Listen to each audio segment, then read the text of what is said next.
पावन पुरुषोत्तम मास चल रहा है। पावन पुनीत पुरुषोत्तम मास में आप लोग ब्रज भूमि में बैठ के कथा का रसपान कर रहे हैं। वानप्रस्थ धाम अपनी सेवाओं के लिए जाना जाता है। यहाँ नित्य प्रति साधु सेवा चल रही है, संत सेवा हो रही है, नित्य भगवान का अर्चन हो रहा है। तो साधु सेवा में आप भी अपनी स्वेच्छा से अपने सामर्थ्य अनुसार या तो एक दिन का पूरा भंडारा संपन्न कराएं, या एक समय का भंडारा, या एक दिन की संत सेवा, ऐसे सेवा कर सकते हैं। अथवा 5 साधु 11 साधु भोजन भी आप अपनी व्यवस्था कर सकते हैं। यदि आपकी इच्छा है कि एक संत को हमारी ओर से आजीवन भोजन निकलता रहे, एक हमने ऐसी भी व्यवस्था चलाई है कि एक बार 31,000 रुपये जमा करना है, वो राशि फिक्स डिपॉजिट में रहेगी। उसके ब्याज से एक संत को एक भोजन की थाली प्रतिदिन आपके नाम और गोत्र से निकलती रहेगी। आपके नाम गोत्र से निरंतर वो थाली सेवा ब्राह्मणों के लिए चलती रहेगी, हमारे जीते जी भी, और जब हमारा जीवन नहीं रहेगा तब भी वो सेवा तो अनवरत वृंदावन में हमारे नाम से होती रहेगी। एक रोटी गौ माता को हमारे नाम से निकलती रहे, यदि कोई चाहता है। अभी यहाँ से रोटियाँ बनती हैं, और फेज 2 में जहाँ हमारी गौशाला है वहाँ सवेरे रोटी जाती है, साधुओं के लिए रोटी बनती है, ऐसी गौशाला के लिए भी जाती है। तो जिन लोगों ने सेवा ली है उनके नाम से 1-1, 2-2 रोटी गौ माता को खिलाई जाती है। आप भी चाहें कि हमारे भी नाम गोत्र से गौ माता को 1 रोटी प्रतिदिन मिलती रहे, तो आप भी उस सेवा से जुड़ सकते हैं। अथवा सदस्य बनकर के वानप्रस्थ में आप भी सदस्यता लेकर के जुड़ सकते हैं, संरक्षक सदस्य, आजीवन सदस्य के रूप में। तो आपको एक ID कार्ड दिया जाता है, प्रमाण पत्र दिया जाता है।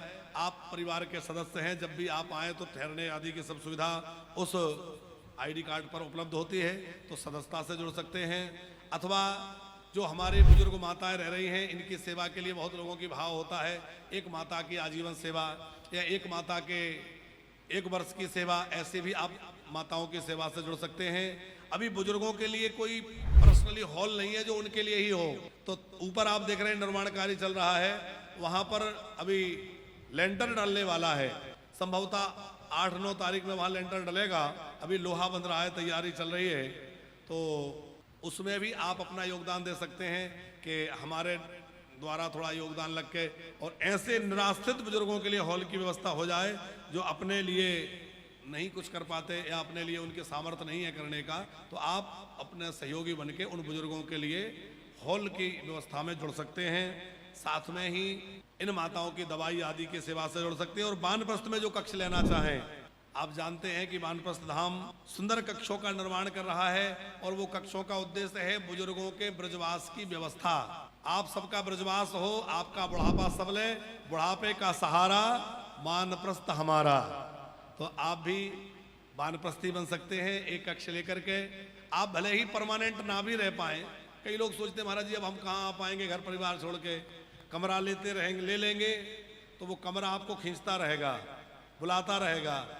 कभी भी आए 15 दिन रह गए, फिर चले गए, फिर आ गए, फिर कुछ दिन रह गए।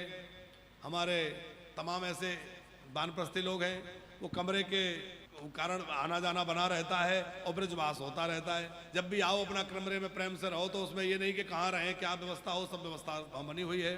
तो आप इस प्रकार ब्रजवास का लाभ प्राप्त कर सकते हैं। अपने पितरों के नाम से भी एक कमरा बनवाना चाहें कि हमारे पूर्वजों के नाम से कमरा बन जाए, हमारे नाम से हमारे बच्चे आए तो कभी वो ठहर जाएं, परिवार का कोई आए वो रुक जाए, इस तरह से कमरा बना के छोड़ दिया, जो मर्जी आके रह जाएगा। इस तरह से आप कमरा भी बना सकते हैं। तो किसी भी प्रकार की व्यवस्था के लिए आप संस्था के कार्यालय में संपर्क कर सकते हैं, या यहाँ भी संस्था का काउंटर रहता है, यहाँ संपर्क कर सकते हैं।